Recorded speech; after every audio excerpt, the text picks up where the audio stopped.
Are you a dream or reality? We're all a part of the answer to the meaning of it all. Come in and join us for the moment we call now. Rise up, join in, raise the whole vibration.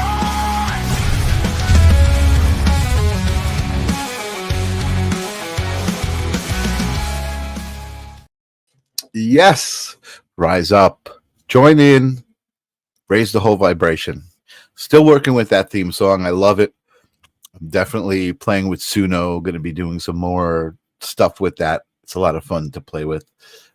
Good to see you, Ninja Kitty, out there. And Tim, you guys are early today. I was worried last week I didn't see you guys right away. But last week I was using Restream. Today I'm back in StreamYard. When I went to go cancel it because they were going to charge me a lot more money this year than they did last year, they said, hey, what if we give you a $200 break? And they brought it back down to kind of something reasonable. So I'm going to stick with StreamYard for another year. Thank you, StreamYard, for making that easy, because Restream was a little bit different. Still pretty cool. I love this platform. It's so cool to be able to reach out over the airwaves and broadcast my own show to you guys. So thank you guys for showing up. If you're not familiar where you're at and who I am, I'm Michael Zinn. I'm a creative professional. I usually do video production and photography stuff for other people, but I ended up in front of the camera and on this side of the screen talking to people and just having a good time. It's really been such a great journey, the Livestream of Consciousness, having conversations with lots of different people, learning things, growing each time. And tonight I actually have a cool guest who's the third time champion. I don't think I've ever had anyone come back 3 times. Maybe Brian Lahr might be the only one, the actual wizard. I see Angelo out there, Wizard of Zinn, hashtag live. Thank you guys for always doing that, tickling the algorithm for me. What those guys are doing is they're just typing into the chat hashtag live. That helps the algorithm recognize, hey, something's going on. Maybe people want to see. So it helps me grow the show. It helps the community grow. It also gives you something to do for like a half a second. And if you want to share and click like, that also helps the algorithm. So thank you guys. The Livestream of Consciousness, rocking strong after I think about 3 years. I think it's been, and still the only podcast that I know of. Haven't seen anyone even try to copy me yet, that offers a 100% money back guarantee. That's right. You can write me if you're not satisfied, and I will give you your money back. Anyway, back to, let me put the headline back up there. Back to the show. I just want to open the space like I have been doing with this beautiful bowl that my love Janice got for me. It's just something I'm really connected to. Sometimes I'll just talk next to the bowl and it'll start like vibrating and I'll hear it. So let's just open up the space. It's almost like a sonic sage. I don't know if it ducks out the sound. I think somebody told me that it ducks out the sound. So I don't know if you guys are hearing what I'm hearing. I might have to change the microphone settings for you to hear that. But this bowl is amazing. It's really sonically powerful. Like I said, sonic sage. It just clears the air with the frequency, and here we are. So as I was saying, as I was babbling, because it is 9:04, I'm usually done by 9:03 with the babble. My guest tonight is a 3rd time returning champion. The last time he was here, he was doing a bike ride for his mother, who was suffering with glioblastoma, who has passed since, and he's actually on the verge of doing another great awareness ride and donation-based ride. He's amazing at kind of funneling the energy of his experience into something positive that really makes a difference for others and himself. It's great to see the effect that it has on him, the achievements that he's creating with it. So without further hesitation, welcome to the Livestream of Consciousness, Eric Hurnyak, or should I say welcome back. Hey, what's going on, man? What's happening, my friend? Good to see you. It's been a while. Yeah, it's been a while. It's been a lot happening in that while. Yeah. Yeah. So some background. We saw each other yesterday. We've been working on a little project together. And it's kind of a blessing that that happened. And, you kind of explained that, my mother had just passed, and we went through a 2-year ordeal with my mother's diagnosis of glioblastoma.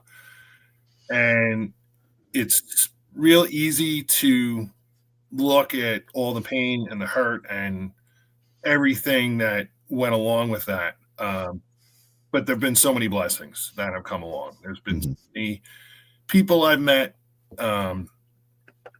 relationships that have been exposed to, different dimensions in the way that I see things, and people that were all blessings throughout this whole thing. And this is the most painful experience that I've ever had, but at the same time, probably the most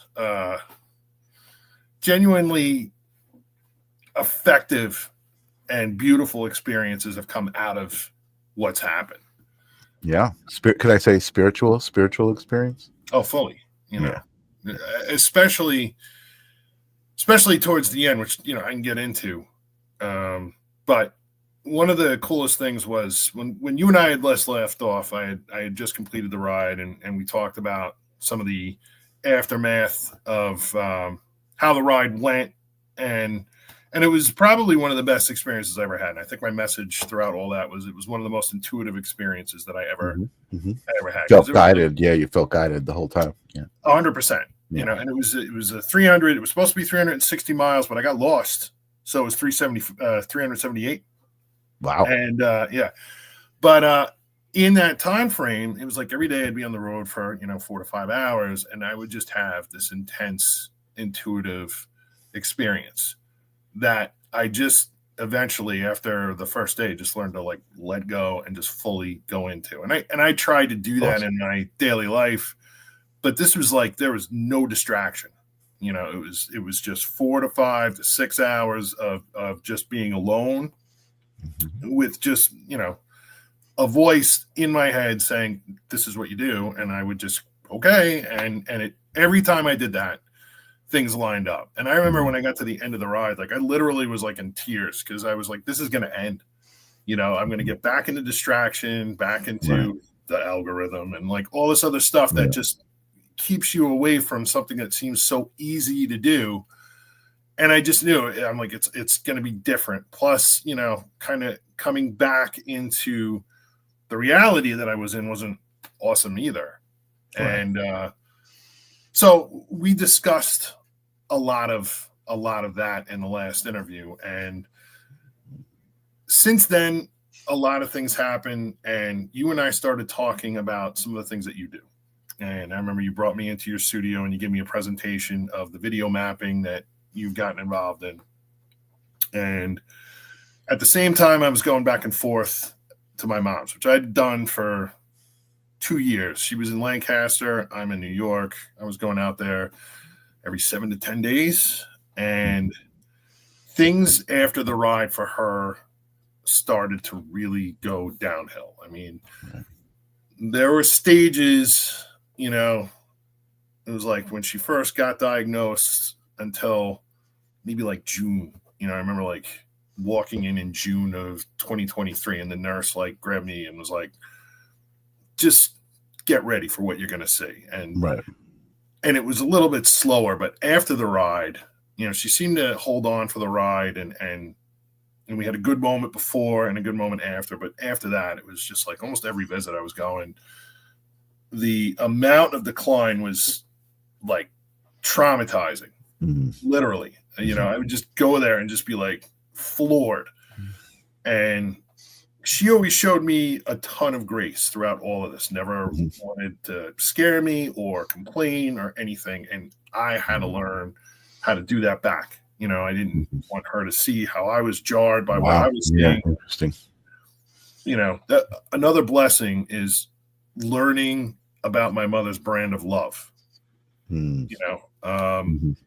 throughout my teen years and 20s and 30s, there's a lot of angsty garbage that went on in my head, and there was a version of love that I was expecting from her and projecting. And what I saw in the last 2 years was her own brand of love in its most purest terms. And it's more than I could have ever bargained for or asked for. And I learned so much. Wow. And it just demanded that I had to step up and be a better person, because everything that she's going through, you know, like, she knows, you know, the end is coming, that this is a terminal diagnosis. And she fought every day to like be pleasant and around everybody. Right. And she affected everybody, and she was amazing. So to watch her go downhill and try to, you know, keep her spirits up was, you know, a tall order sometimes. And they just switched her medications over, which made her really sick. And we were starting to lose her. And she looked at me one day and she was like, she was like, I just want to go home. You know, she was stuck in like an assisted living, and granted, one of the better ones in the country, but she wanted to go home. You know, like this. I think it dawned on her that this was it, and you know, she was starting to like lose a lot of the way that she was able to verbally express herself. But that she got through, and there was no way that I could get her home. Right. It was just there was nothing that I was going to be able. Like, the trip would have killed her. And I reached out to you. And I said, I can't bring her home, but maybe we can bring home to her. And you and I kind of got together on an idea with the video mapping. I went on Facebook. You know, there's a lot wrong with Facebook, for sure. There's also a lot right. Yeah, for sure. And, you know, sometimes when you find like the right community, the right people, you know, you hit the right person at the right time, cool things happen. And I remember putting up the Stony Brook group, you know, this is what we're doing. Does anybody have any pictures and footage? And I reached out to my family, and we kind of mixed a lot of different footage. And a lot of people from the community stepped right up. They gave us all this content. I reached out to the band Hammock and asked them if we could use their song. They said they were 100% on board and touched by it. And I put it all in your hands, and another blessing, because you and I put something together. We jumped in my truck at 4:30 in the morning. We drove to Lancaster together, and you really didn't know me, you know, and I brought you into a pretty deep experience. And I was just, you know, you set the projector up on the wall. We had her in place, and she was conked out when we first got there. And by the time we were done showing her that video, she was smiling ear to ear. And by the time you and I had left, spent time with her head nurse, who was our biggest advocate, another blessing, and we came back, she was a different person. And just the power of doing that 6-minute effort got her back for a month. And it was one of the most incredible experiences that I've ever had. Amazing to hear, yeah.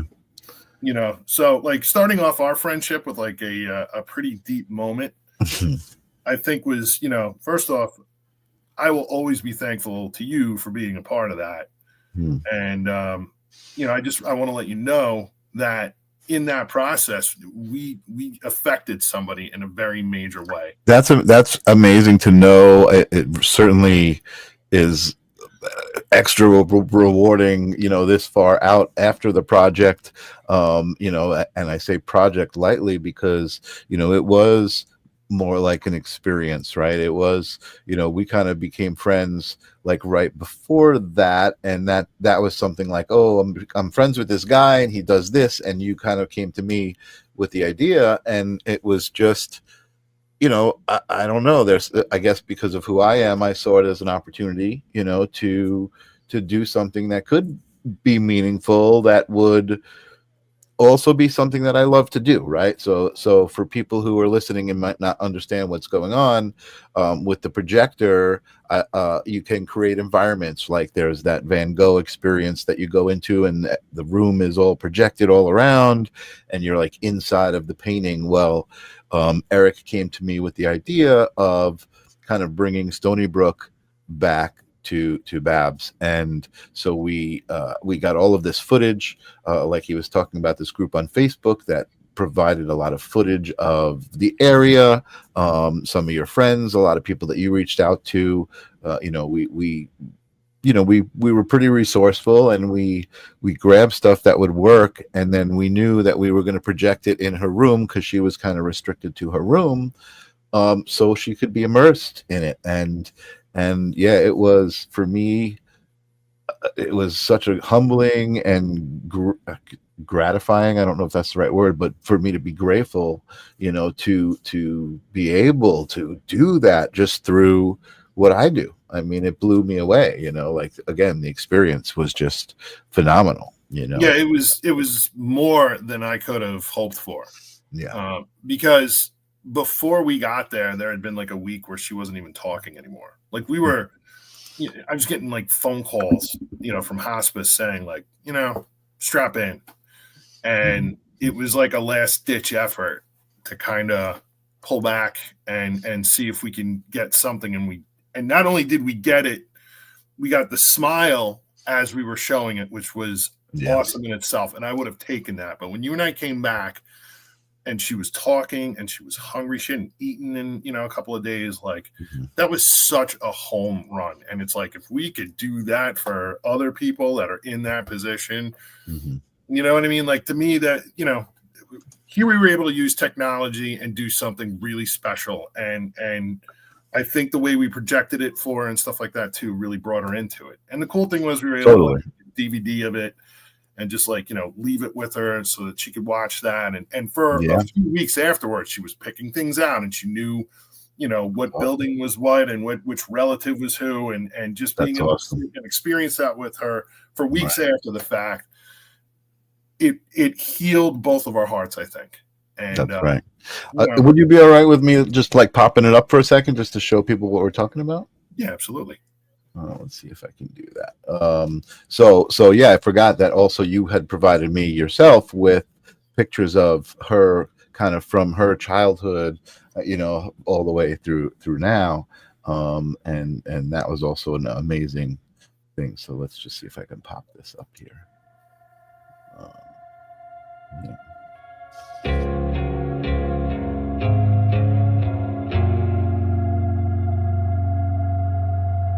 So this was one of her favorite places to go in Stony Brook you were talking about. Yeah. It's beautiful spot. Got history. Definitely identified. Pull the music down, but yeah. So again, thank you to all the people involved who provided the amazing footage that we had.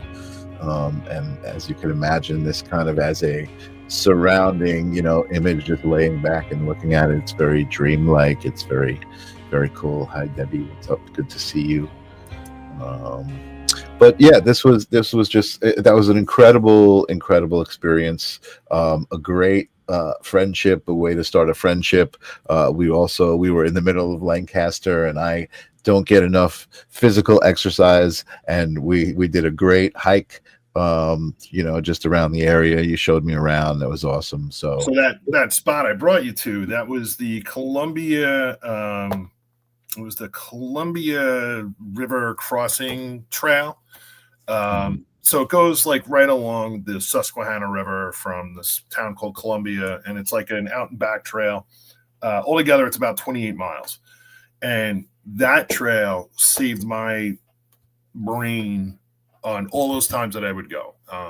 After I did the ride, I found that trail training for the ride, and I started bringing my bike with me every time I would come out. So I would kind of have this ritual where, like, get up early, get to my mom and catch her early while she was at her best, kind of go through the day. You gotta, when you have somebody who's in this situation, this is probably one of the most important things that I'm going to say to everybody, because we're in this age group where, like, our parents are getting there. And it's just important to know that you have to advocate for your family member and your loved one all the time. You have to pay attention to what's going on, and you have to be on top of it. Because if you're not, things are going to happen and things will get out of your control.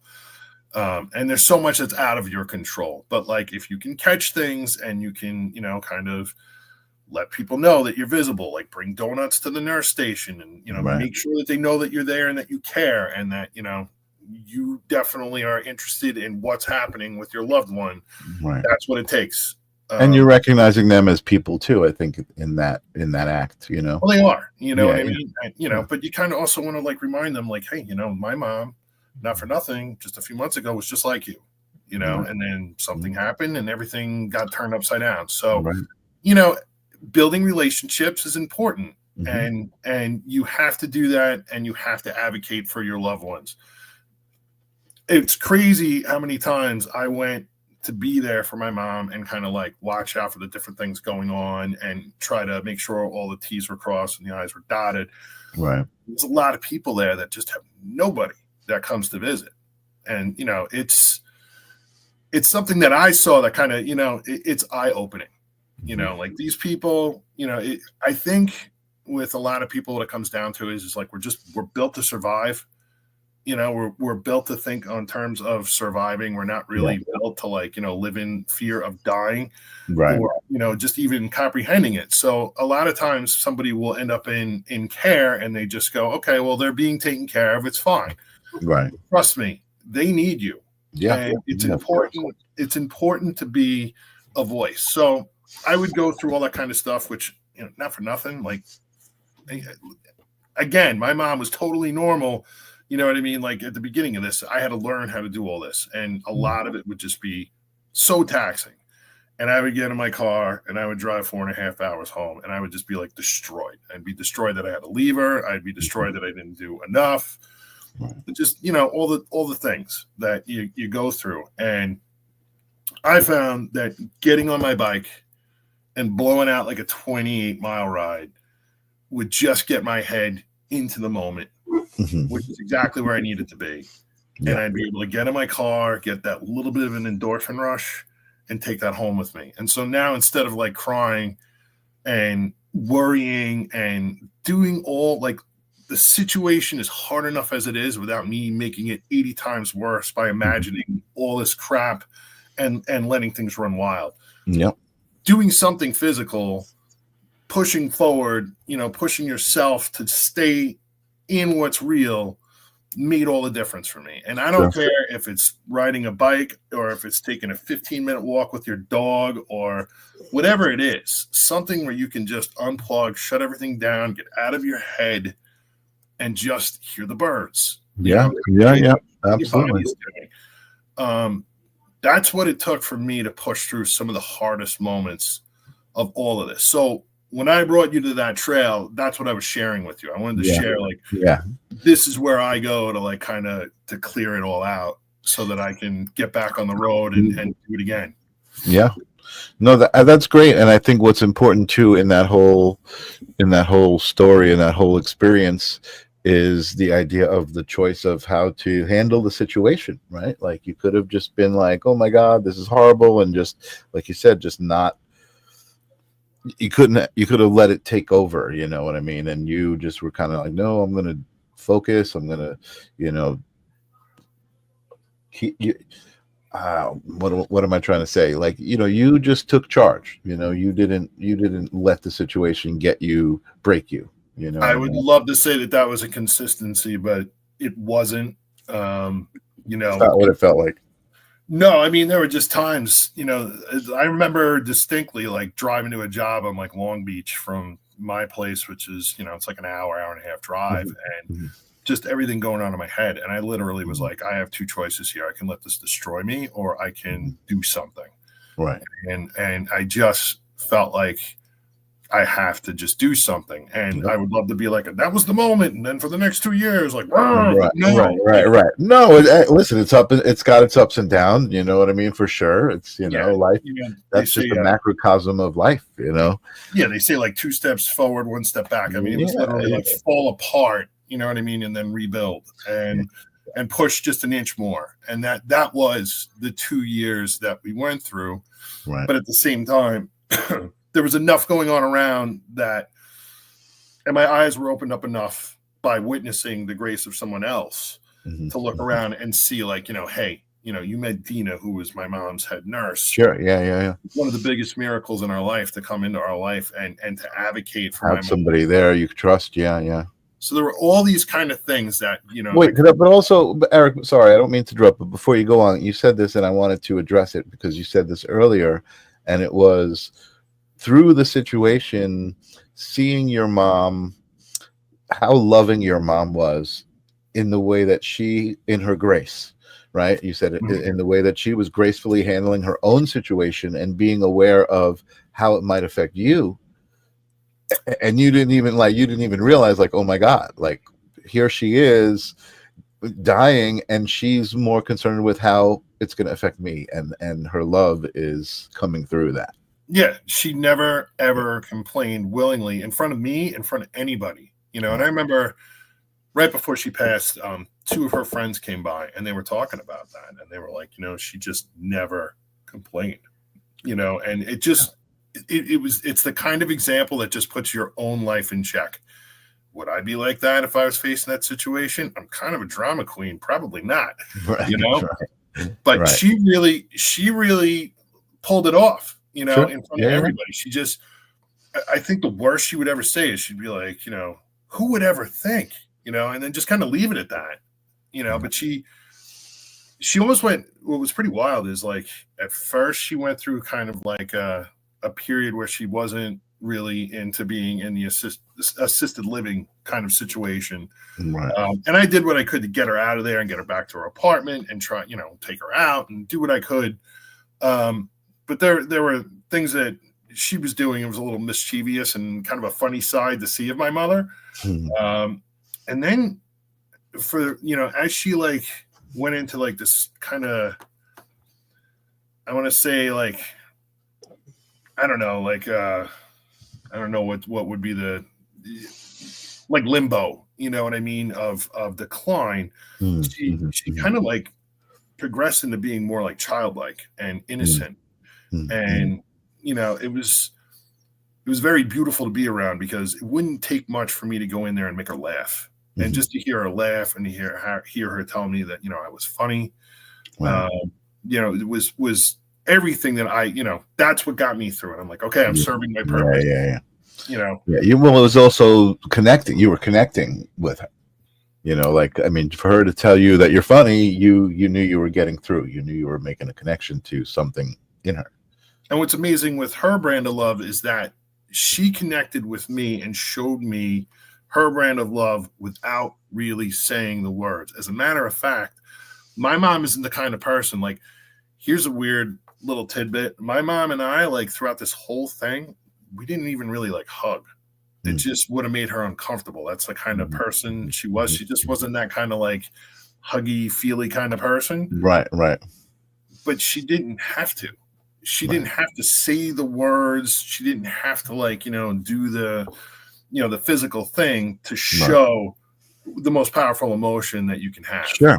And I learned more from that example than I've learned in any other example of what selfless love really is. And Sure. She set the bar for the rest of my life, for sure. That's awesome. But it almost sounds like, Eric, it almost sounds like that was a reflection that she was showing you in you. You know what I mean? Like of that. You know what I'm saying? Like you.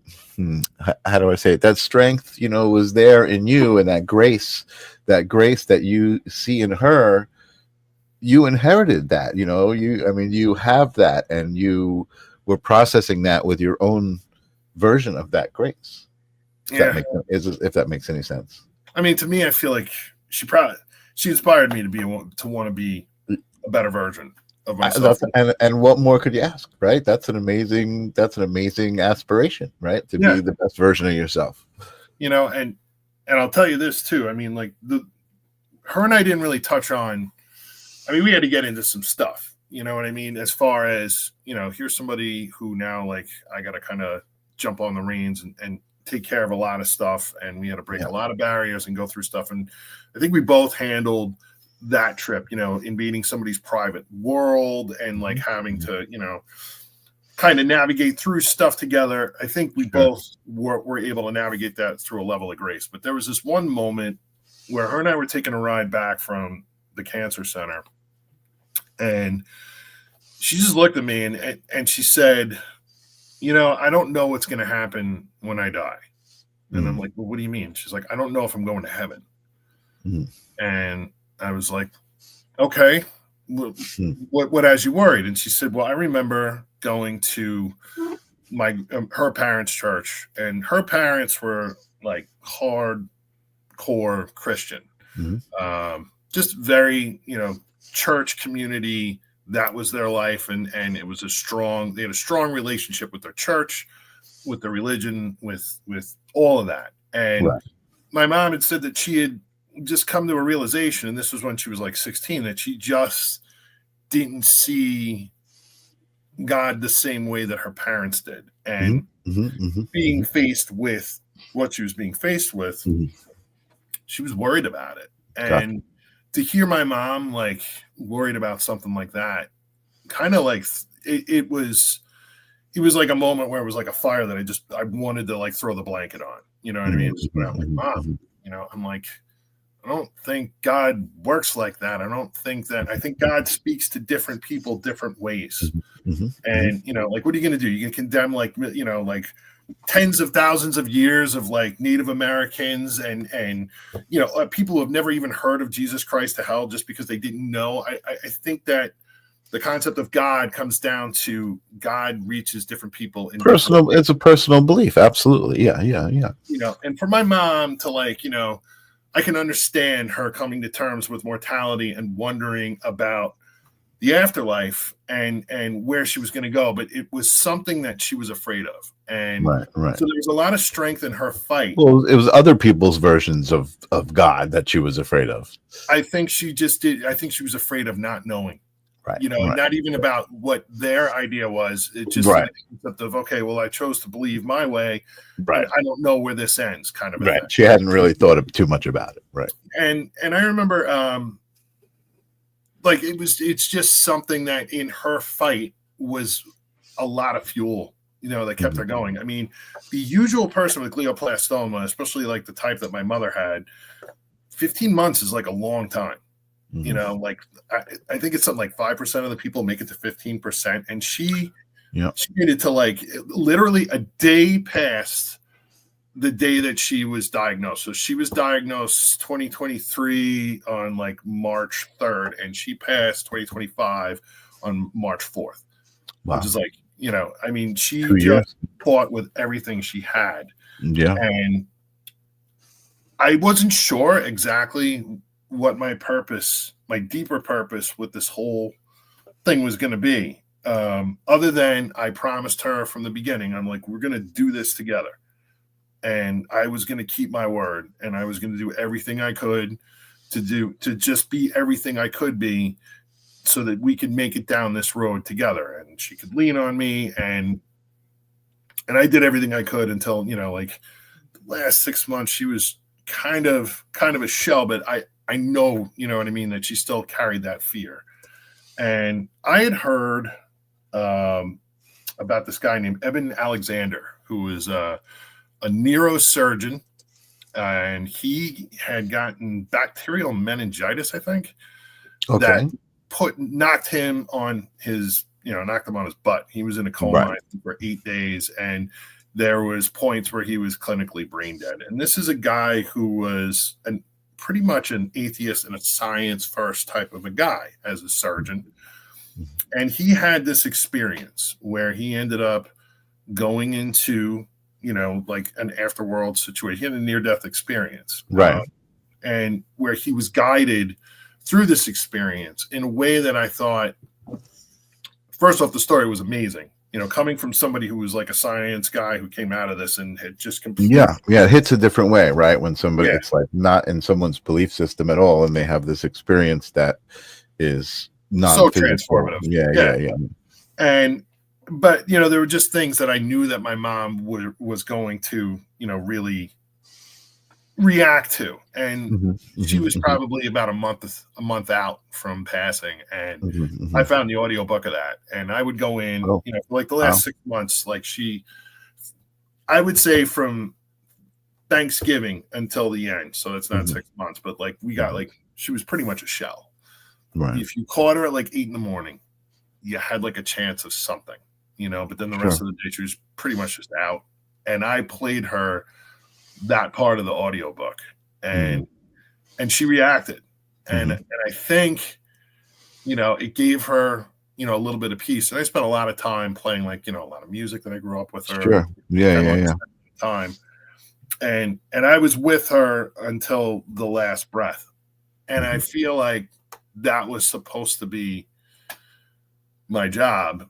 That And was your experience. Yeah, absolutely. 1,000,000%. and I'll tell you, like, I've explained it a couple of times, but it's literally like that experience was like the ugliest, most beautiful experience that I've ever had. I I I was there at my dad's passing for the last breath too, and it like that exactly. That's a good way to describe it. It's like, how could you even possibly think there's any beauty in that? But when you walk away, you're like, you're changed. You're definitely, 100%. yeah, you're definitely changed. And I will say, just from the experience I had, your mom, it was like for me, being meeting somebody who was paralyzed, right? Who really was normally unresponsive.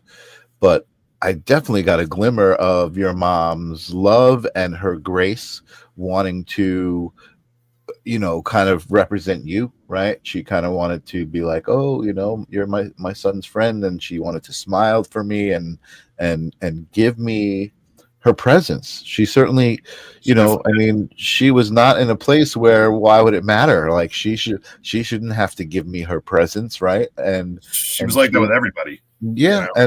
and she gave me her presence with grace. That's a great way to describe it. I think that was exactly the word, like, hi, I'm Babs, and yeah, it sucks that I'm meeting you this way, but here's my grace, and she definitely presented it to me, One of you the know. coolest And, things was I went to her retirement party. That was mhm, another thing that we had to kind of mhm, put on, put on the table, which no one was expecting. And her boss did like a whole kind of speech about my mother. And it was like mhm, one of those moments where I'm sitting in the back and I'm seeing her with like all of her work colleagues and stuff. And they described her as her boss, Andy, described her as a connector. And he was like, I remember her when I was going to Millersville University and I was a student here. And, now he was like in charge of where my mother worked. And my mother had a long history of seeing someone, kind of taking them under her wing and trying to put them together with resource, with mhm, direction, with mhm, the right person. They called her a connector. And it was mhm, one of those moments where I got to like look at my mom and kind of beam, and kind of just be mhm. like, wow, just to see this, explanation of my mom, who I've always seen one way, and Right. hear it expressed. Another perspective. Yeah, yeah. Yeah, it was really cool. And Yeah.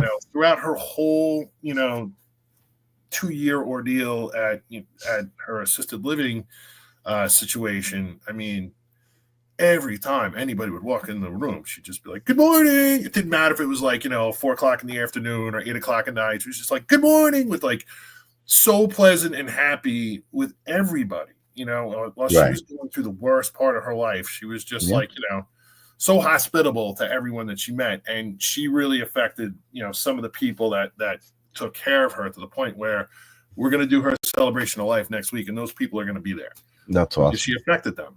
Yeah, And absolutely. And listen, that's what I talk about all the time, right? I mean, this story is very personal for you, and there's a specific point of view, but that energetic exchange, right, is what I'm always talking about, and being aware of your energy, and again, I think for you, that was a big part of this experience, is through your mom, and what she was showing you is how one I'm going to say one, but I mean you, how your energy is affects other people, right? And just and you decide that. Yeah. You know what I'm saying? And that's just great. It's it's such a great story, and I certainly I feel like just from knowing you, I was drawn to become friendly with you because of who you were and that energy, and I can certainly say that that's was it influential on who you are. That's where it came from. Yeah, I appreciate that. I mean, what was cool about us doing that thing is, I just knew a big part, like I said, of getting through this experience has been the act of pushing forward. So whether it's creatively, whether it's physically, anything that I can do to push forward, I feel like honors the situation the best, right? Like I keep getting like memories on Facebook, and now like my go-to thing is to look at those memories. Like I wake up in the morning, I kind of like, do like my morning ritual, and then like I'll throw on Facebook to look at the memories. First I got to post about my, ride, because I'm doing a ride. But then like I'll look at the memories and I'll look for my mom's comments, which used to drive me bananas at the time. But now, like, you know what I mean? Now, like I love them and I miss them. And because her energy, came through, even in those like little one sentence, like, things. And she was a real blessing to have in my life for sure. And so that's one of the ritual things that I do. But another thing is that, like I try to push through creatively. So the two ways that I've done that is, number one, through my work, and number two, I wrote a book. And I totally I did my first draft of the book.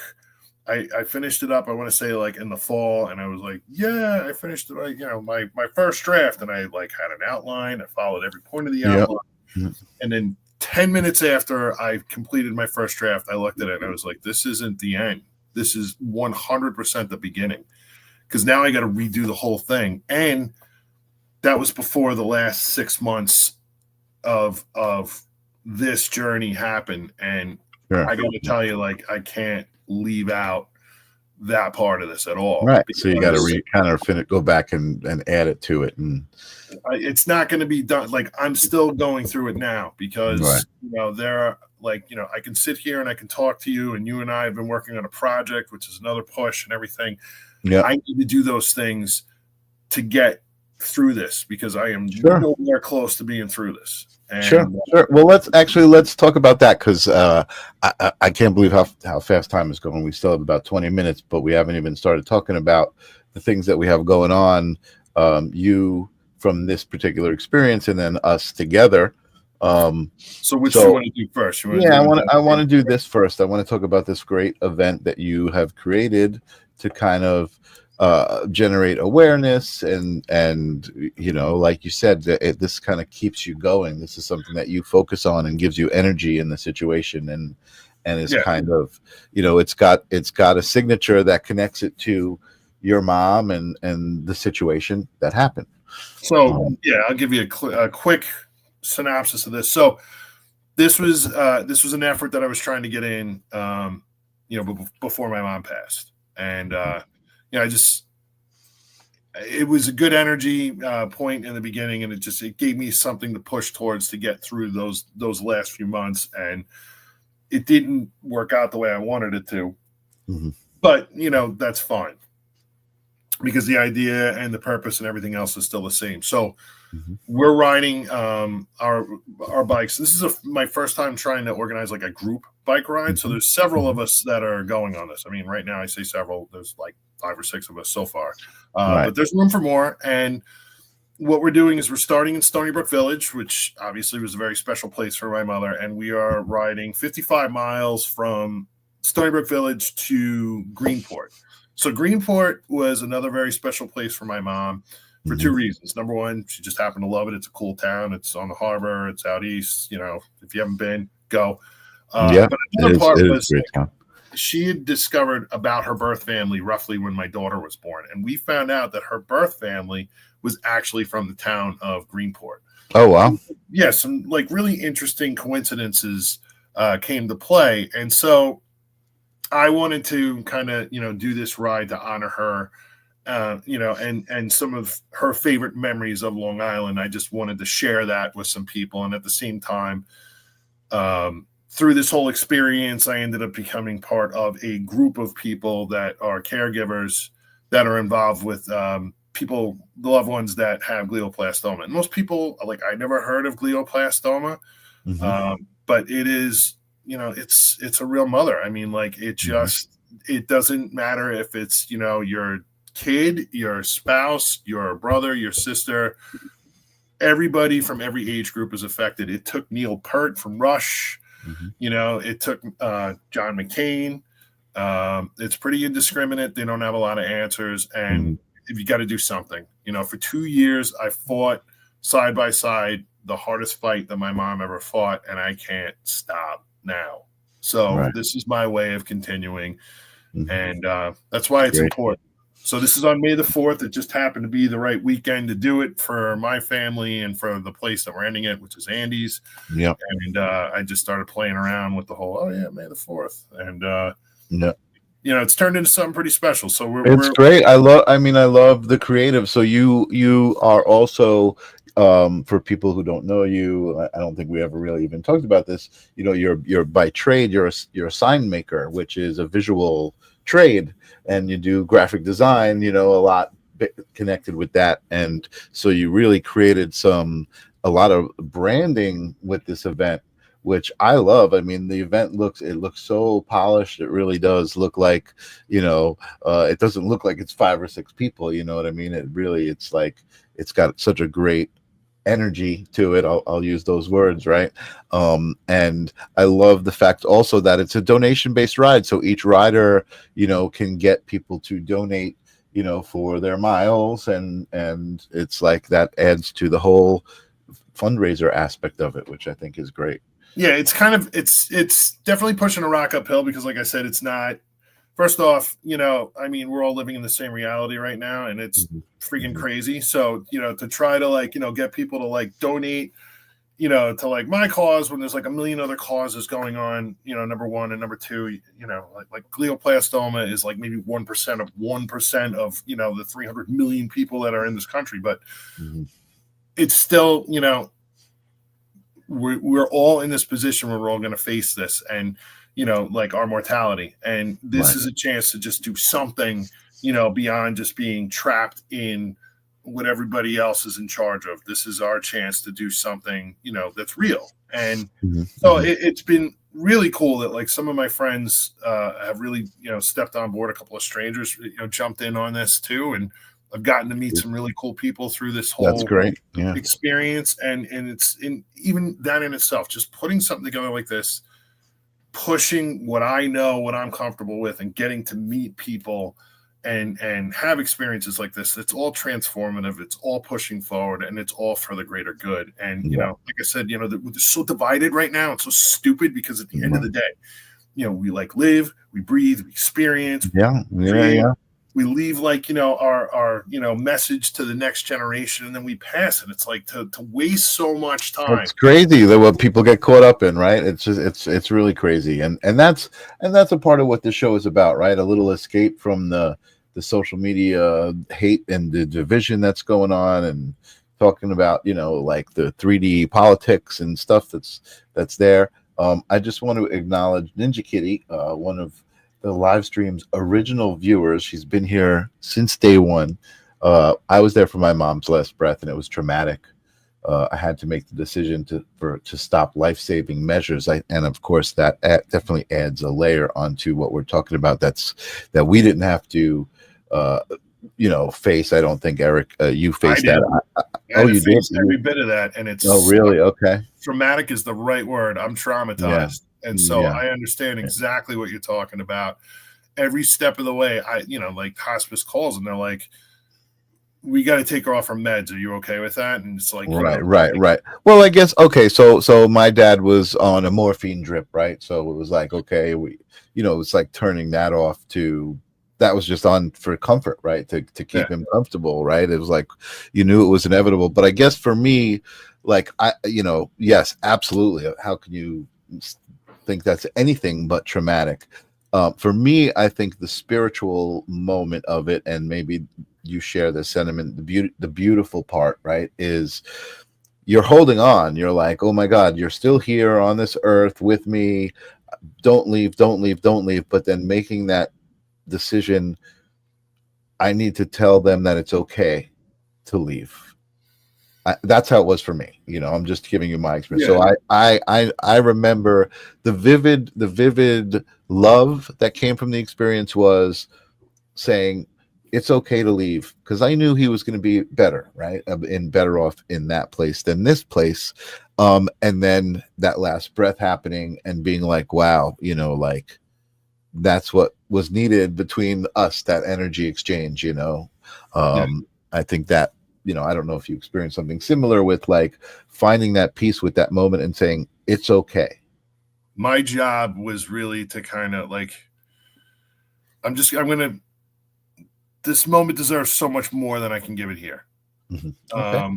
But Fair. like, my job was almost to hand her off to God. Sure. I closed my eyes and I'm like, God, just let me bring her to you.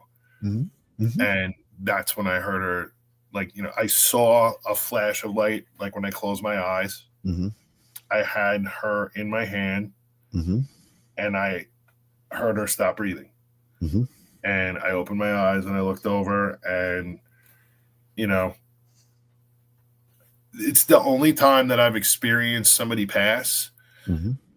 where I'm touched and it hasn't gone away. Like, I still feel that. I probably never will. I mean, that's a sacred moment, a connection, a bond, and an experience. I think that's, that it's a blessing. You know what I mean? I know it sounds weird to say it that way, but that's it. You could have not been there at that moment, right? No, I feel like that's what my job was. Right. Yeah. No, that's that's great. And I'll agree with you. Seeing you, just the small little bits that I saw, along the way of how you handle the situation, grace would be a great word, Eric, to use. And it was definitely a 2-year lesson in it for sure. Yeah. And if I could live up to behalf of what she showed me in these last 2 years fighting, an impossible situation.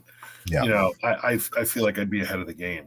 And another way that I worked to push through this, it was like 2 days after she passed, I came home and I didn't know if I was going to make it, but I got to the library, which is where you and I are doing our project, Mm-hmm. and I got to work with you to work on this project, the Dazzling Lights that we're doing with the Middle Country Public Library, because Mm-hmm. I needed to not, I couldn't talk to anybody for like 2 straight weeks, but I could talk to you, and I could be immersed in that project and put my energy into getting this the best that we could get it with what we're doing. And I'm really proud that you and I, through this, were able to connect and create something together. Yeah. And if you want to get into that, yeah, sure. Awesome. Yeah. Me too. I'm absolutely proud of it. And we've talked a lot about it, especially over the last couple of days, being that it's this weekend and it was like the home stretch this week.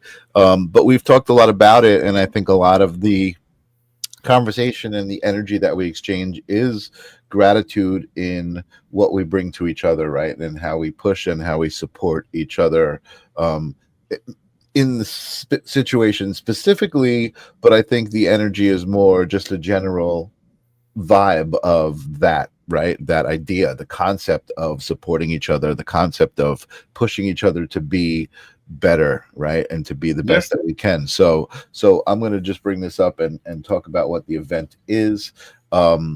So as we were talking about the projectors, the event is, let me see if I can make this bigger. Yep. So the event is in this big room in the library. There's like 2 aspects to it. The library, of course, wanted like a more educational, I guess, family oriented segment to it. So there's the history of Long Island and the local area, which is considered Lake Grove, Ronkonkoma, Center Reach, Selden, Those towns are all kind of connected in their history, I guess, through families and through like the fire department and the police department, how that was all developed, which is a part of the presentation.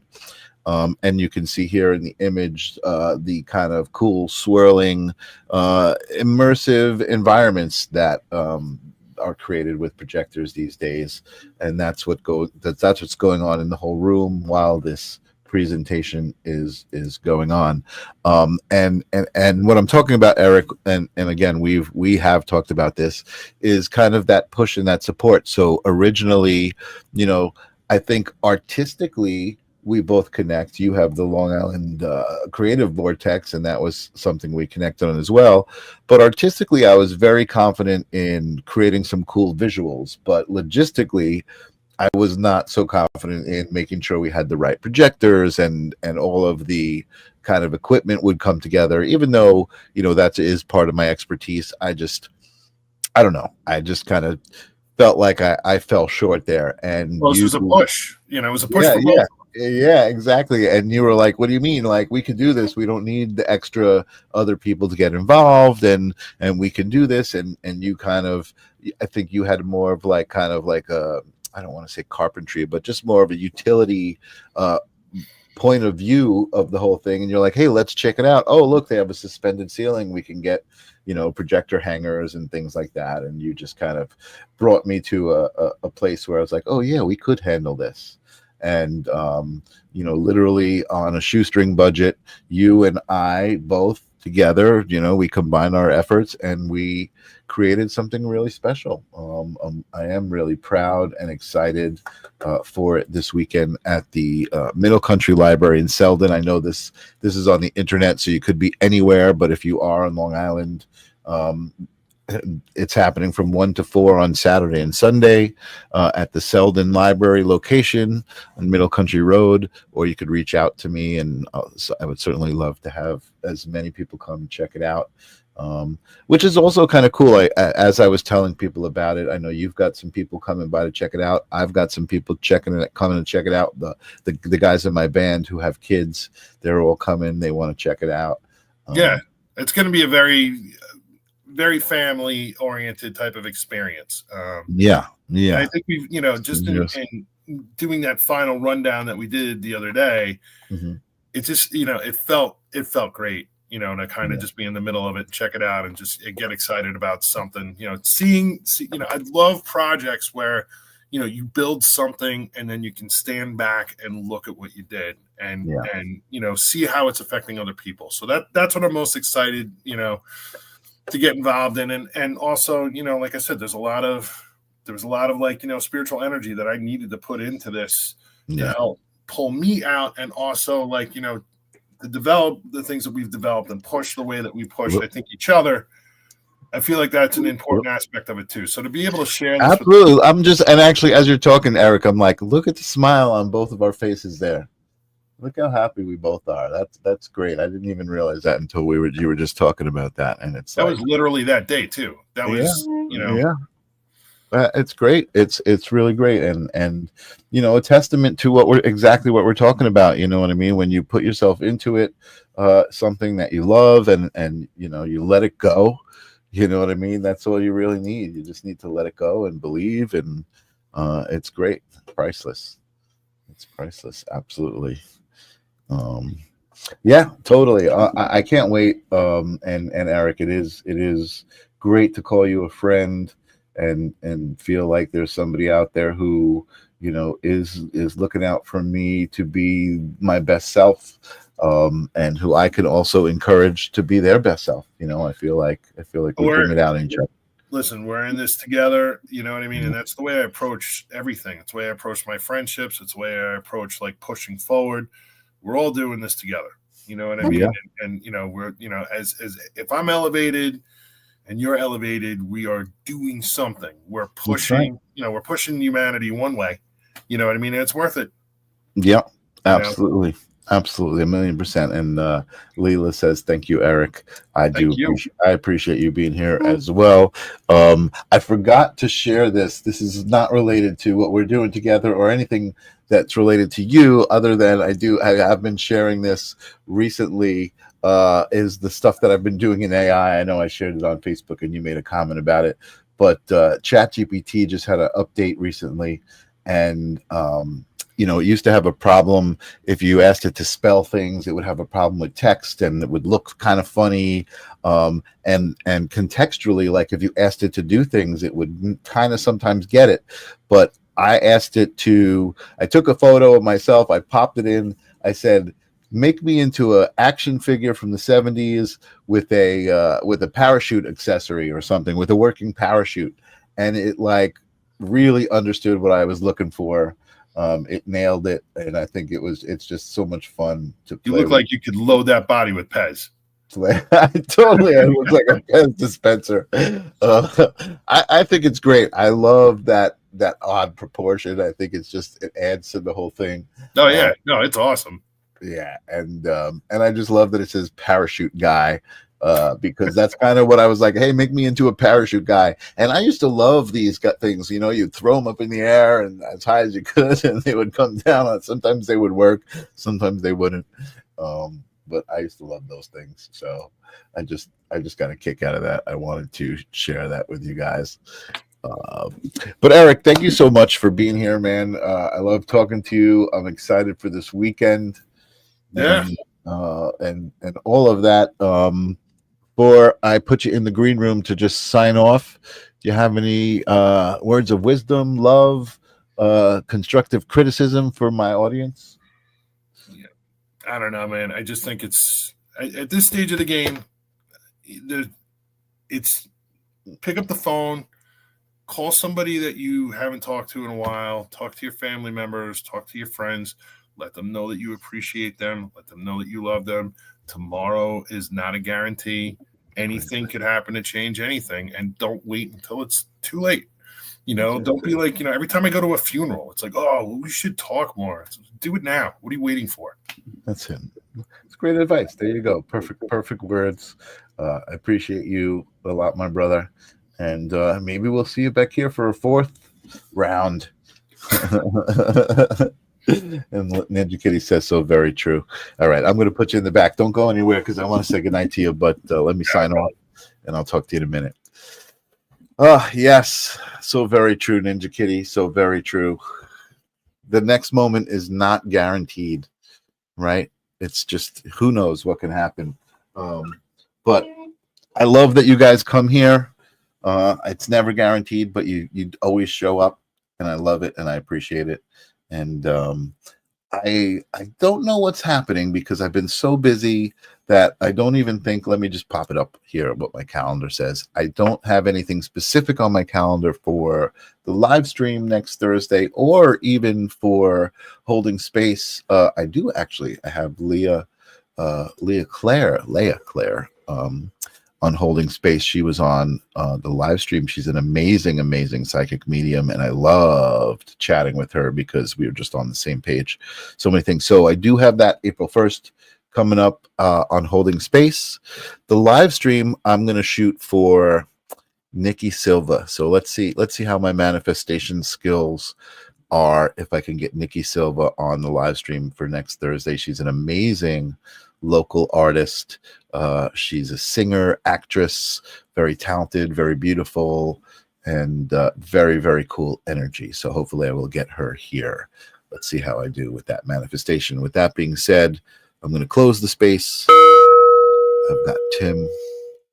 Oh, I love this thing. Again, I don't know if you guys, I gotta watch back to the replay and see what this sounds like to you guys, but it sounds so good to me, and I feel it vibrating in my hand right here. It's freaking amazing. All right, guys, thanks for another successful live stream of consciousness. Courtney, good to see you. Sounds great. It is great. It is always great because you guys are here contributing your energy. Peace. I'll see you next week. This is the theme song for the live stream of consciousness. You gotta ask yourself whether reality is dream or you a dream reality. We're all a part of the answer to the meaning of it all. Come and join us for the moment.